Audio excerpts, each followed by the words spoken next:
Hey, Bill O'Reilly here. Welcome to the No Spin News. Thursday, May 19th, 2022. Stand up for your country. Bye-bye, Disinformation Board. That is the subject of this evening's Talking Points memo. I'm not going to say I told you so. I should, but I'm not.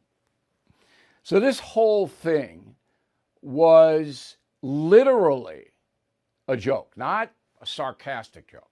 This was a farce. So let's begin.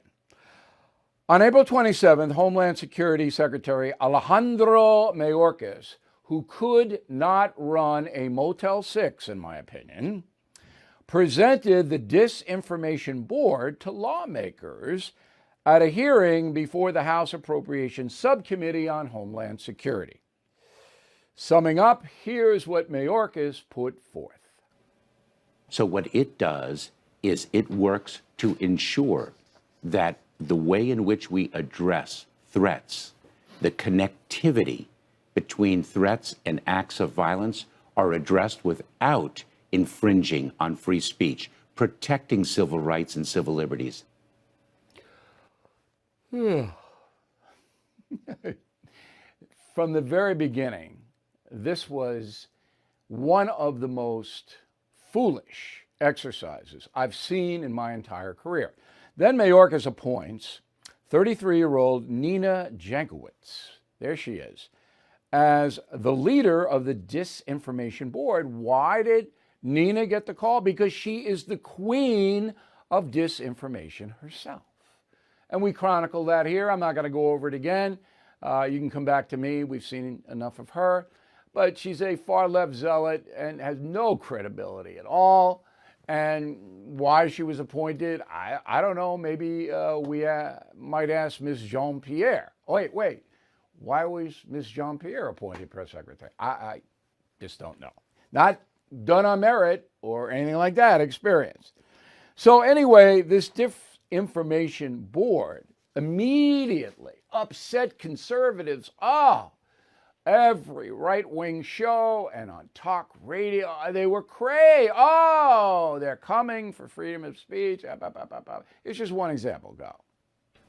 Right now, we need to recruit every free speech advocate in America to start filing lawsuit after lawsuit declaring Team Biden's opinion police, the aptly dubbed Ministry of Truth, unconstitutional. Why? This never was going to amount to anything. So one of the reasons I believe that you watch and listen to me is because I'm different than all the other commentators in the media. Because I am here to give you accurate information about the country and the world and your own personal circumstance. That's my job. Not to advance conservatism or hammer liberalism or get involved with party politics. We do not do that. So to prove that on the day this insane Disinformation Board was announced, to prove that I knew it was ridiculous, here is what I said. That is the biggest bunch of gobbledygook I have ever heard, I think, in my entire career. What the deuce did the guy say? So let me translate for you. This is bogus. It has no authority whatsoever. It's not going to do anything. This is Mad Magazine. Do they still sell that? Mayorkas should be Alfred E. Newman. I mean, what? Me worry? This is so much garbage. There isn't enough sanitation trucks in the world. There aren't enough sanitation trucks in the world to pick it up.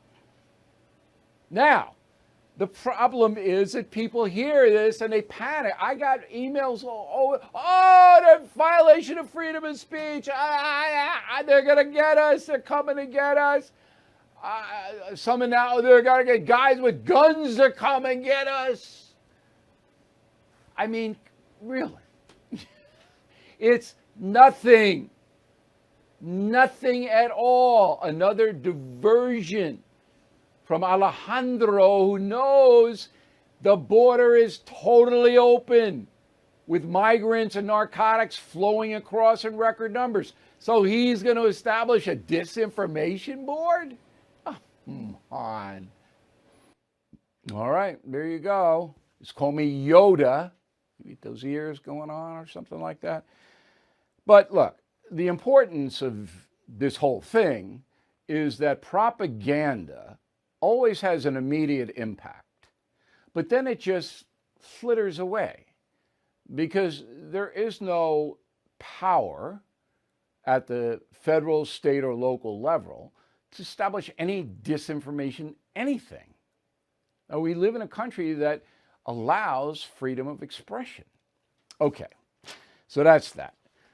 Does Joe Biden even know there was a disinformation board and now it's gone? I don't know. So he is visiting, Mr. Biden is, with the president of Finland, because Finland's joining NATO. I hope they have a good time. And then after that, they're going to have a little press conference with the Finns and good. And then they go. They're leaving for Seoul, South Korea. Now, as I told you yesterday, Jill Biden is not on this trip. She is in South America, but her daughter was supposed to be traveling with her as COVID, so she didn't go. But Jill still went. Okay. So Biden's going to be gone for 5 days. Wow, that's a long trip. He's going to South Korea and Japan, two of our staunch allies, and he's going to talk about deeper collaboration. Okay. This is a message to China. It's what it is, really. You know, you better not mess with us because we're together like NATO. That's what this is. But the only important thing that may happen on this 5-day trip is that Biden is meeting with Modi, the president, prime minister of India. Now, Modi is helping Putin. So to me, if I'm meeting with Modi, I'm not happy. No. And I'm telling Modi, I'm pulling him aside, not public. You better stop. Because we arm India.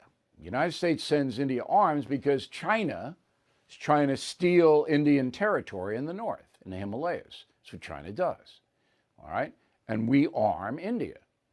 Well, if India is going to help Putin, maybe we're going to stop sending those arms for a while. Will Biden do that? I have no idea because no one will ask him. Nobody even knows what's going on. The press corps covering President Biden is the weakest in the history of this republic. These people literally don't know anything. They just kind of follow people around. So you're not going to get that kind of information. All right, I told you yesterday that Biden was politicking the Buffalo disaster. The racist 18-year-old kid took the lives of 10 African Americans in Buffalo, and Biden went there to provide solace to their families, which was a good thing. But then he wouldn't get on a plane and go to Milwaukee, where 21 American citizens were shot on Friday the 13th, last Friday. Okay? Why?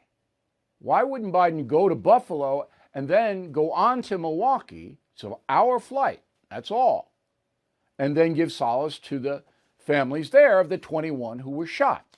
The reason is the people who shot the 21 Milwaukeeans are black. It's a black-on-black crime. Now, they wouldn't tell us, the Milwaukee authorities and the Wisconsin authorities would not tell us who the perpetrators were. They arrested 6. 3 are charged with possession of a weapon. 3 are charged with firing a weapon. But my staff got it. They got it. You'll hear this nowhere else because nobody else is even looking. They don't care whether Biden went to Milwaukee or not. They don't care about black-on-black crime.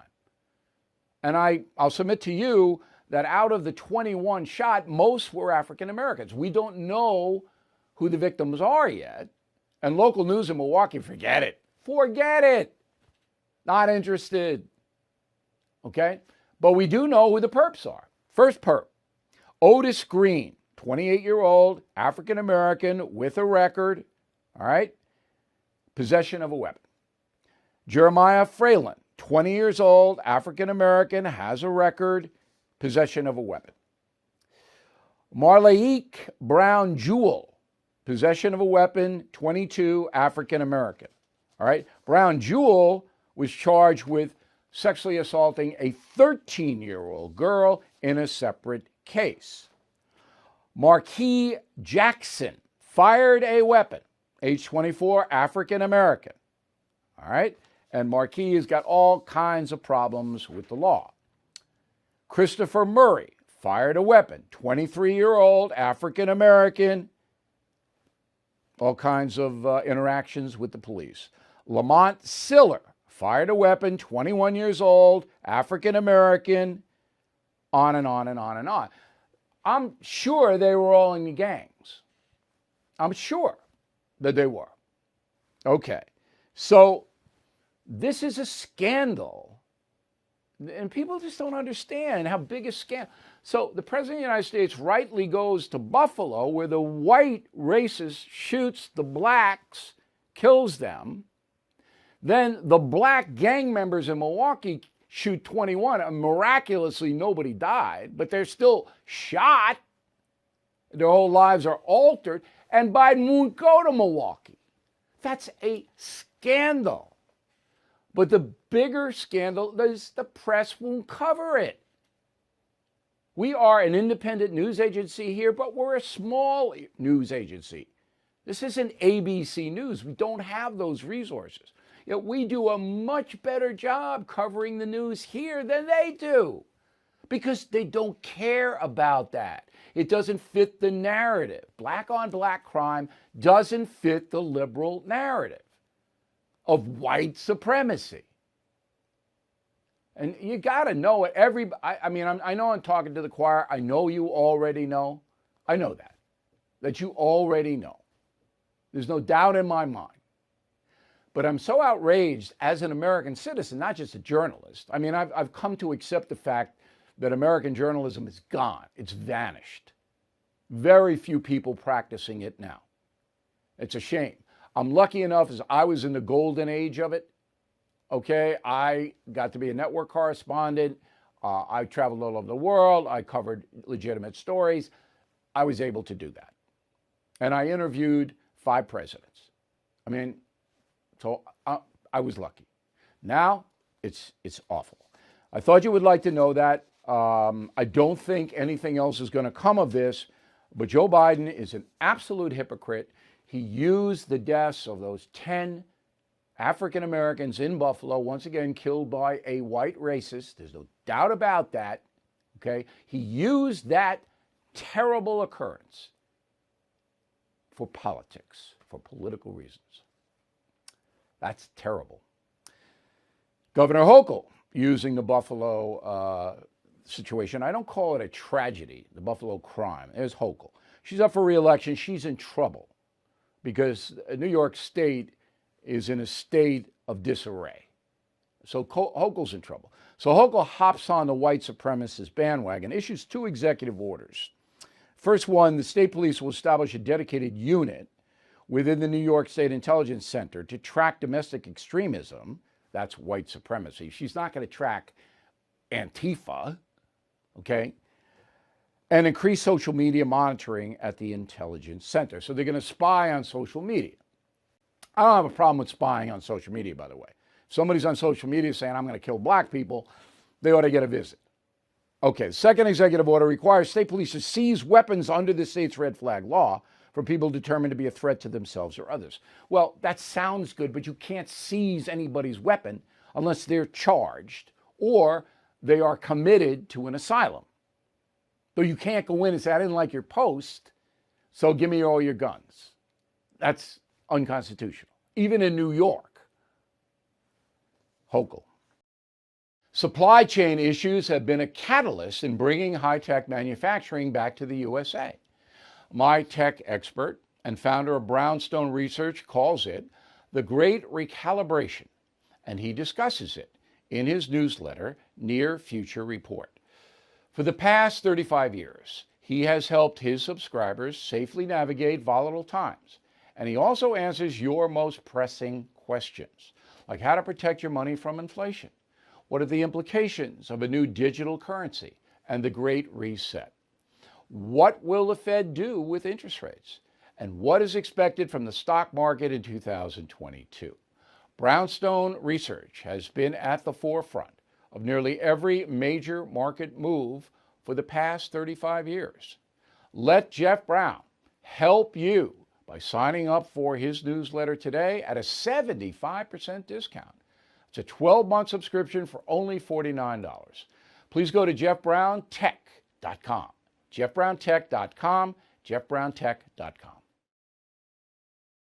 All right, economic catastrophe in the USA. You know this. From May 2nd to the 18th, decrease of almost 10% in the NASDAQ, 5% in the Dow Jones. That means that those of us who hold retirement accounts, college accounts, just individual stocks are getting pounded. Now, what did you expect? I knew this was going to happen. That's why I had stops, and I lost a lot of my investments because they were sold at a certain rate because I knew that finally the stock market was going to go, we have an incompetent in the White House. There's inflation running at more than 10%. That's going to hurt consumer spending, and there could be a recession on top of it. If consumers in America stop spending, and they are, look at the Walmart report, then recession could happen. So the stock market now is going down. This is all on Biden. It's 100% on him. Congress didn't do anything to make this happen. All right? Putin didn't do anything. Well, it's a Putin price rise. All right. So Biden just got out of town. I mean, I got to get out of here. This whole thing is going south. And now the Department of Homeland Security is warning of violence, possible violence, tied to Roe v. Wade, the decision coming in June. Now, this was a leak to Axios, a left-wing internet site, and it basically says that the government is bracing for a potential surge in political violence once the Supreme Court hands down a ruling. Now, you would think that it's the far left nuts that are going to go crazy if Roe v. Wade is kicked back to the states, right? No, not under the Biden administration. They're going, here's the quote from the leaked memo, historically, violent acts related to this issue, Roe v. Wade, were primarily committed by abortion-related violent extremists that opposed abortion rights. So it's not the far left, no. It's the people who oppose abortion rights. This is such a catastrophic administration. Never before in the history of our republic have we seen such an extremist administration. Never before. I mean, Carter, he was pretty liberal. Obama, yeah, pretty liberal. Biden, off the charts. Everything he does is promoting the progressive left. Everything. All right, here's another embarrassment for Joe. Inspector General of the Defense Department. Okay? His name is Sean O'Donnell.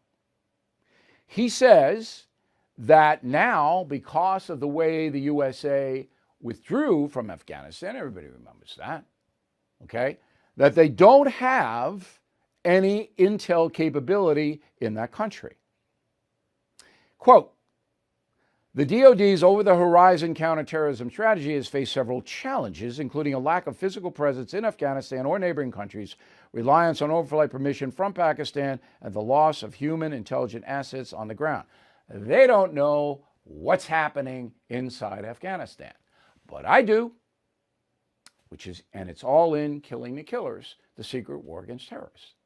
You want to know what's happening in Afghanistan, DOD, President Biden? I will tell you right now. Al-Qaeda has reconstituted in the northeast portion of that country. That's Tora Bora, the mountains. They are recruiting, they are training, and the training is blowing up people. They are there, back.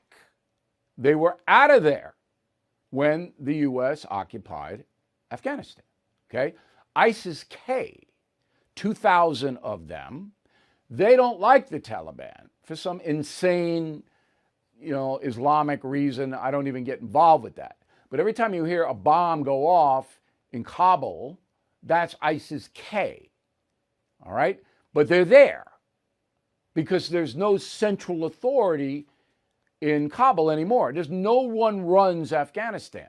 They're starving over there. It's like North Korea now, giving food to the people there. Do I feel sorry for the Afghan people? The kids, not the adults, they wouldn't fight. But anyway, Al-Qaeda, ISIS, in Afghanistan, the United States has no blanket clue.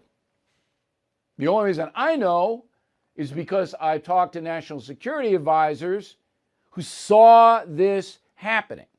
They are not presently working for Biden. So again, Killing the Killers, this book, I hope you will, I hope. And this is very similar to what happened in Iraq when President Obama, you'll remember, 2011, pulled every U.S. troop out of Iraq.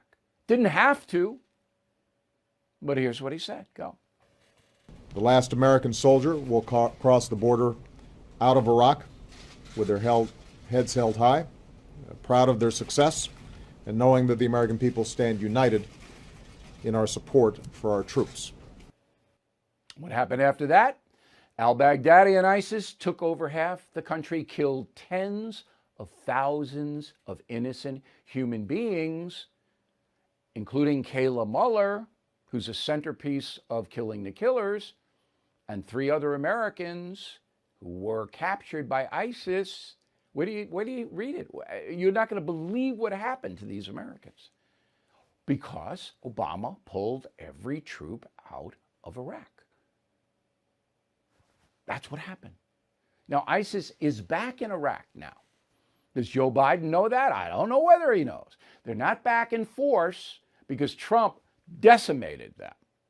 And that's a big part of Killing the Killers. How we got al-Baghdadi and how we killed thousands of ISIS. And that's never been reported. It's all classified. Okay, so let's just recap this terror deal. DOD Inspector General admits United States has no blanket clue on what the terrorists are doing in Afghanistan. Thank you, Joe Biden. Okay? The DOD knows but hasn't admitted yet that ISIS is back in Iraq, in the western portion. Again, not at the level they were because Trump destroyed them. And I'll just give you one more because I want you to seriously consider Killing the Killers. It'll be number 1 this Sunday and the following Sunday. It's a phenomenon. Trump spent $1.4 trillion upgrading the military. Do you know where that money went? Nobody knows because it's classified. What most of the money went to was high-tech weapons. They're in space. All right? Those weapons are responsible for assassinating these terror leaders every day. And I go right through it. Okay, American troops are being sent to Somalia, according to an anonymous report by Reuters. Reuters is a corrupt news agency, but I do believe this report is true. That 500 U.S. soldiers on the ground are going to Somalia. Why? I don't know. And I can't find out right now. I will. And number 2, why would you even announce that? There are special forces on the ground in Africa fighting Boko Haram and ISIS right now, but nobody knows where they are or what they're doing. We do have a chapter in Killing the Killers about a firefight where Americans were killed in Africa that nobody knows about. But now they're putting 500 troops in Somalia, which is an extremely dangerous place. No security whatsoever. Why? What is the mission? Again, I don't even know Biden knows they're going. That's how disattached he is to what his administration is doing. If you own a home or property, here are 2 reasons you never want to become the victim of home title fraud. Reason 1, when a cyber criminal worms his way onto your home's title, he'll take out loan after loan using your home's equity. Then he'll vanish, leaving you to prove you didn't commit the fraud. Reason 2, you could be a victim of home title fraud and not know it for months. No agency notifies you or asks if you sold your home or added someone to the title. You'll find out when the collection calls start coming for loans you never took out. Nobody knows about how to help stop this crime more than Home Title Lock, America's trusted leader. I urge you to go to HomeTitleLock.com, read the testimonials from retired FBI agents and others, then register your home address to see if you are already a victim. And when you protect your home, tell them Bill sent you for 30 free days of protection. So please go to HomeTitleLock.com, HomeTitleLock.com. Okay, here's a final thought of the day. I'll be out next week. I got to go to California. I haven't been out there in about 2.5 years. California is our biggest audience. New York City is closed because WABC radio, but California, and always been, when I was doing The Factor, it was the biggest audience, and now on BillO'Reilly.com, because the nation's most populous state, 50 million people. And I feel sorry for the good people in California because the Sacramento, the capital, is insane. It's like Albany, New York. I feel sorry for New Yorkers, they're loons. And maybe, voters will start to wise up. Anyway, so I'm going to the San Francisco area first, not staying in San Francisco. No. But I got to go down here on Monday night to see the Met San Francisco Giant game because I'm a Met guy and Showalter, a good guy, and we're rooting for him. I'm looking forward to that. And I have to tell you, the San Francisco Giants are very nice to us. They know, because I got to have security and all that. Very, very nice. Then I'm going down to Monterey, one of the best towns in the United States of America. Monterey, California, beautiful. Carmel Valley, all of that. Then we're going down to Santa Barbara, another beautiful town. Okay, I'm going to see some friends down there, do some business down there. Then LA, we roll in. Everybody will be frightened and get millions of things to do in LA. So that's where I will be. If you see me, wave. All right. And I'm looking forward to it because, before COVID, I was out in California, once every 6 months or so. I've been out there in a while, get lots of friends, as I said, out there, and lots of folks who follow us. And then we will be back the day after Memorial Day, and we will be kicking. Okay? So, watch Monica Crowley. Be into me next week, please. And we'll see you about 10 days. Bye. If you are stuck in a timeshare and you haven't called Lone Star Transfer yet, what are you waiting for? Lone Star Transfer has helped more than 16,000 happy customers. They are family-owned, have a 99% success rate. Their process is done legally, ethically, and quickly. I mean, does it get better than that? The team at Lone Star Transfer will keep you informed every step of the way until you are legally and permanently released from your timeshare. So, don't pay another penny for a timeshare you don't use. Get peace of mind today with Lone Star Transfer. They guarantee the release of all liability to your timeshare in writing and in a specific time frame. Give Lone Star Transfer a call for a free no-obligation consultation.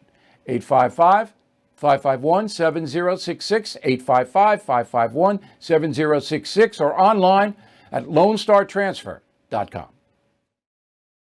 Bill O'Reilly is back on TV and only on The First. No Spin News, every weeknight at 8 p.m. Eastern, only on The First.